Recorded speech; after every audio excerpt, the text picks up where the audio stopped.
things that you talk about in the book is the idea of like a subjective truth in songwriting. Yeah. Can you elaborate about what you mean about that?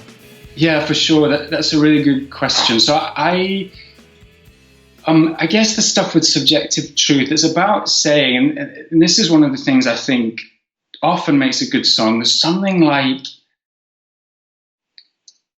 what's that saying? Like, a great country song is 3 chords and the truth, or whatever it is. And it's kind of a version of that, even if it's the most commercial pop song ever, there's usually some level of like, on my view, is like songs in some way connectors. Like they talk about things that like everyday people can be like, oh yeah, that is a thing that happens in my life, or has happened to somebody I know, or could happen.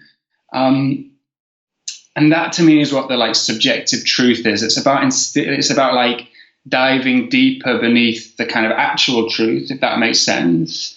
Right, Thank You Next actually is a good song. It's a topical song at the moment, which obviously, is about Ariana Grande's life, but there's also that deeper like truth of like, that's what it's like to go through a breakup or a series of breakups and be like, to find that peace in yourself, to be like, thank you for everything, and now I'll move on, And so that idea to me, there's tons of reasons that song's done very well, partly because of, the artist attached, who's obviously super well known, and the song is well made and well written and well produced. But I just think having that extra level, that deeper truth of like, that is what life is like, is what can really push a song from being good to like really connecting with people and making them feel, like it's speaking one, this deeper truth. So could you maybe say it's like a specific idea that's universally understood?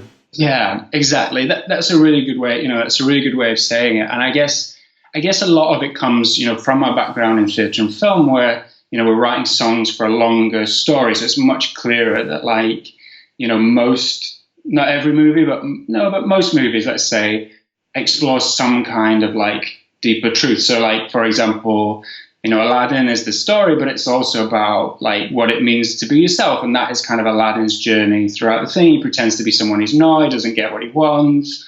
And that is the kind of deeper truth that movie is exploring. And obviously a 3-minute song is not going to do, it's not going to do exactly the same thing. But I think when you look at most songs, there's some sense of that, like, what's the kind of deeper like emotion or purpose? Like it's never just a love song, or it's never just a like breakup song. It's something about, it says something like you say, like the universal thing of like, what is it like to be in those situations? There's obviously exceptions, but I think when songwriters can like tap into that, it really just bumps the songwriting. Where can people go to find out more about you and what you do and teach and all that kind of stuff? Yeah, sure. So the best place is just to go to thesongfoundry.com, or just hit it in Google or whatever.